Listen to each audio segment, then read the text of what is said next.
contencioso en el ámbito de la Ciudad Autónoma de Buenos Aires.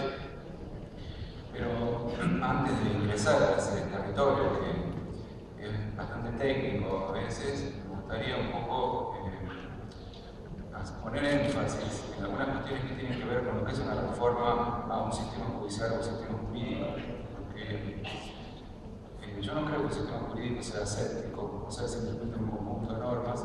Un sistema jurídico básicamente está destinado a conservar o transformar. Y lo que hace un sistema jurídico cuando conserva, cuando transforma, son relaciones de poder. Y esas relaciones de poder lo que definen son o situaciones de privilegio o derechos. Entonces, toda reforma, de alguna manera, se inclina o a financiar privilegios o a garantizar derechos.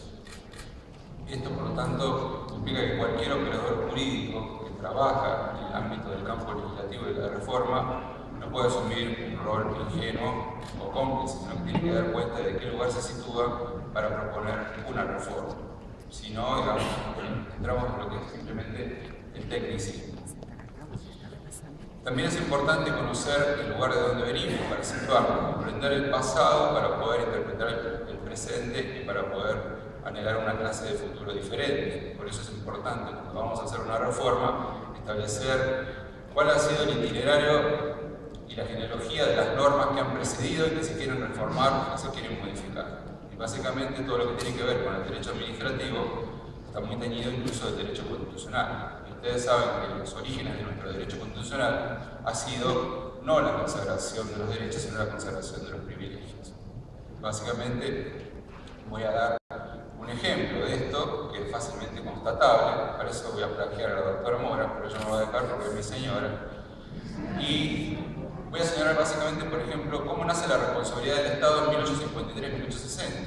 Voy a tomar el artículo 15 de la Constitución. El artículo 15 de la Constitución dice que no hay más esclavos en la República. Y en el mismo artículo indemniza a los propietarios de esclavos. O sea, el Estado se considera responsable de resarcir pecuniariamente a los que eran los privilegiados. Esto es lo que estaba haciendo la Constitución.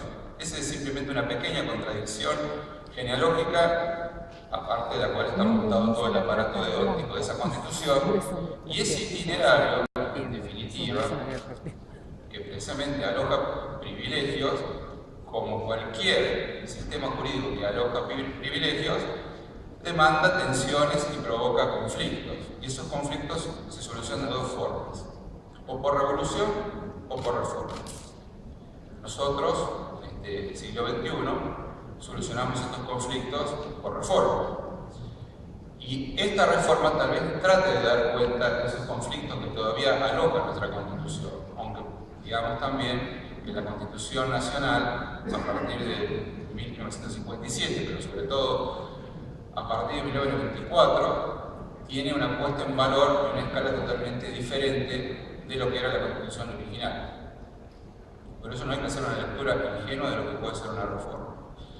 Y además quiero reivindicar, en una fecha como hoy también, que esa Constitución ha sido puesta en valor, sobre todo en la defensa de los derechos humanos, por la política de este gobierno nacional de los últimos 10 años. Que eso quizás es lo más trascendente, porque no solamente las normas lo que definen, digamos, la calidad jurídica de un país, sino la efectividad concreta de ellas.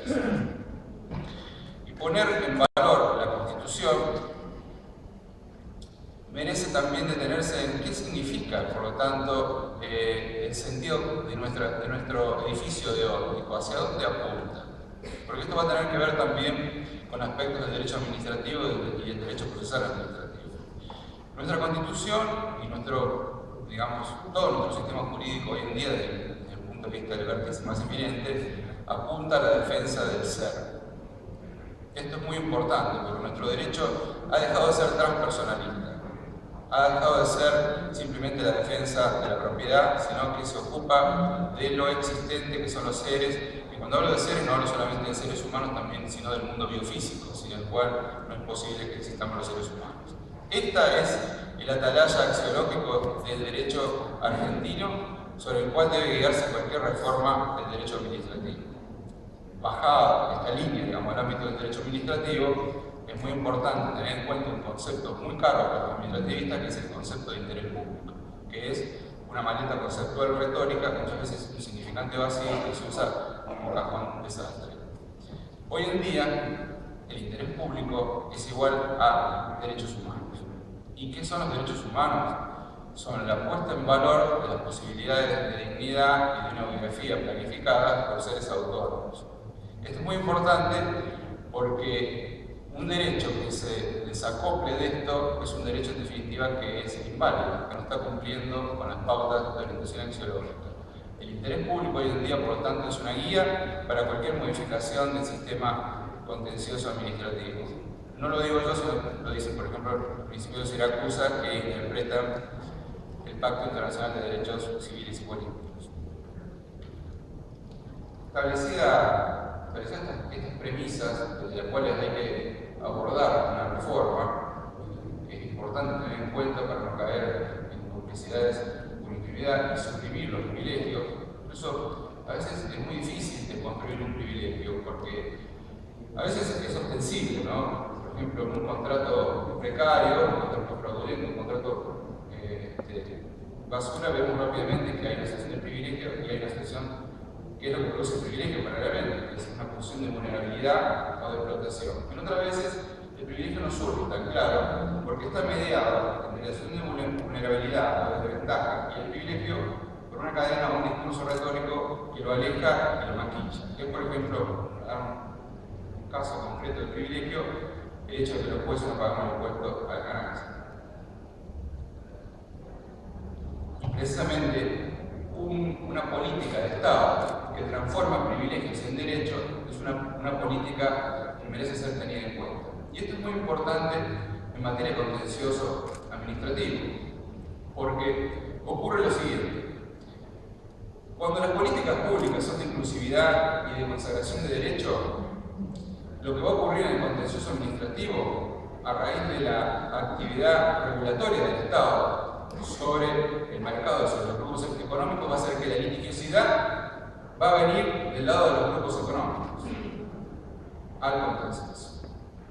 Cuando las políticas públicas no acompañan las cartas constitucionales, la litigiosidad viene por vía de procesos urgentes y de amparo, sobre todo de los puestos por los vulnerables. Y esta es, digamos, las dos posibilidades que tiene la dimensión contenciosa. En el ámbito de la Ciudad de Buenos Aires, el que he tenido la suerte de mi carrera judicial, de estar desde la etapa fundacional, de ver el nacimiento de muchísimas normas e instituciones, en la que tuve la posibilidad de trabajar junto con Horacio Corti, el asesoramiento a los liquidadores para el Código Contencioso Administrativo que actuó Enrique, ocurre lo siguiente. Es decir, nosotros tenemos una constitución, la Constitución de la Ciudad Autónoma de Buenos Aires, que es como un supermercado de derechos. El problema es que muchas góndolas están vacías.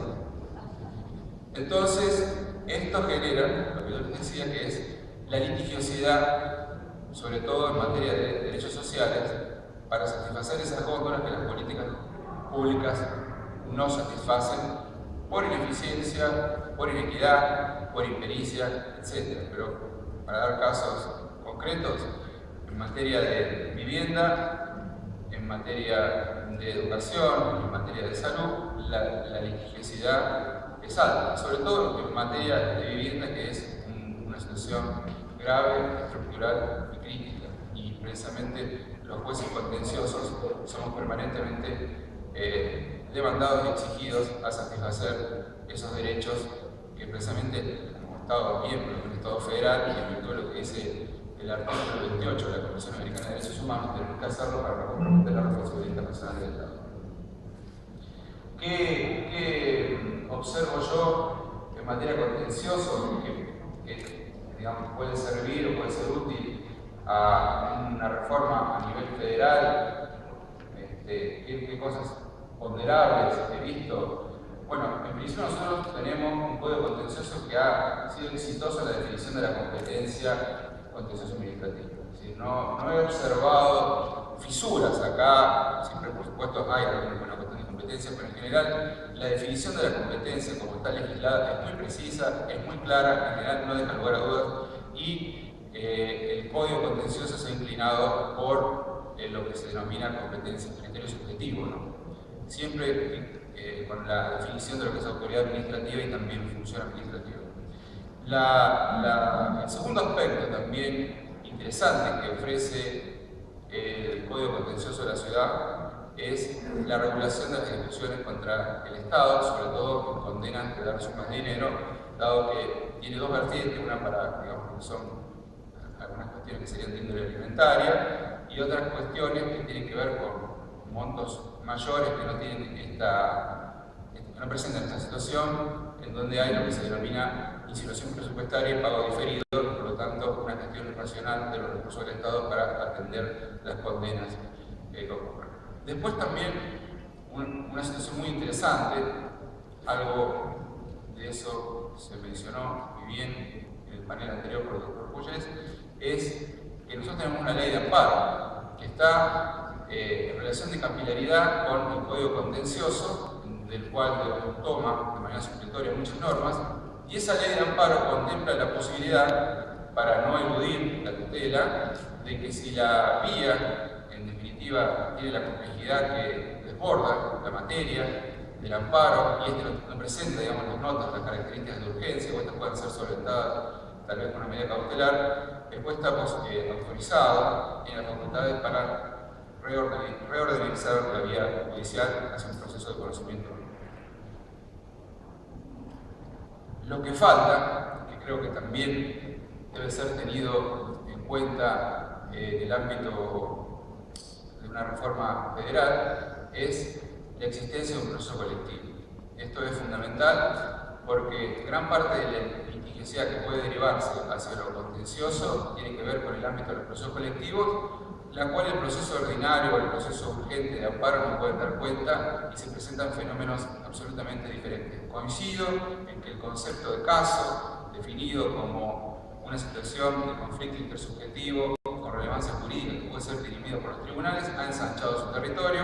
Hay nuevas voces que permiten precisamente legitimaciones extraordinarias, hay nuevos bienes que antes no estaban considerados, por eso la puesta en valor que ha hecho de los derechos de la Constitución de 1994, que son los bienes transindividuales, y también hay, por cuestiones de la vida moderna, situaciones de pluriofensividad o dañosidad que afectan a colectivos que presentan situaciones objetivas que no pueden ser resueltas por la materia de liticonsorcio, sino que requieren una abordabilidad distinta, con institutos procesales distintos, como es el de la representación adecuada, que merece también su propia regulación. Me puse bastante técnico acá, pero quiero resaltar que estas notas sí son importantes. El código procesal, civil y comercial, es cierto que es importante tenerlo en cuenta, porque muchos de sus institutos pueden ser exportados perfectamente a un proceso contencioso, pero también hay muchas cosas que hacen agua o no dan cuenta, no aparecen cuestiones que tienen que ver con los presupuestos procesales, por ejemplo, de habilitación de instancia, el tema de la expulsión de la sentencia contra el Estado, etcétera, etcétera. Y también, ya que hablamos del Código Procesal Civil y Comercial de la Nación, y algo de esto se dijo, lo dijo el doctor Perrino recién, ninguna reforma, digamos, puede ser exitosa si no va acoplada con el compromiso de los operadores que tienen que poner en práctica esa reforma, que básicamente son los jueces. Voy a dar un ejemplo del Código Procesal Civil y Comercial de la Nación, que tuvo dos reformas importantes, una en el año 1995 y otra en el 2002. ¿A qué se apuntó con esa reforma? Aparte de algunos cambios, algunos maquillajes, a introducir la audiencia preliminar, una audiencia preliminar que es como una especie de punto nodal entre la etapa constitutiva y la etapa probatoria del proceso, en donde el juez tenía un combo de facultades, entre otras cosas, facultades conciliatorias, que en el caso del contencioso están más bien licuadas, pero sí otras facultades importantes como es reordenar el debate, racionalizar la prueba y definir cómo se van a probar los hechos que son controvertidos. Este es, digamos, un aspecto muy importante y requiere, por lo tanto, un estudio previo del caso, ir a la audiencia, a aparecer, ¿no?, fenomenológicamente en la audiencia como juez, hacerse presente y dirigir esto, ¿no? Y bueno, esto precisamente no se cumple en el ámbito, en la justicia civil y comercial federal no se toman prácticamente audiencias preliminares o se delegan y, por ejemplo, la justicia civil patrimonial, solamente el 30% prácticamente de los juzgados cumplen con la celebración de la audiencia y lo demás sigue un trámite absolutamente delegado y escrito. O sea, si no hay compromiso del Poder Judicial en la puesta en valor de una reforma legislativa, la reforma legislativa va a fracasar. Bueno, yo creo que con esto más o menos le he contado la experiencia. Creo que lo importante es que se haga la reforma, que se elijan los criterios más racionales en materia de competencia, de regulación de medidas cautelares y de ejecución de la sentencia contra el Estado. Muchas gracias.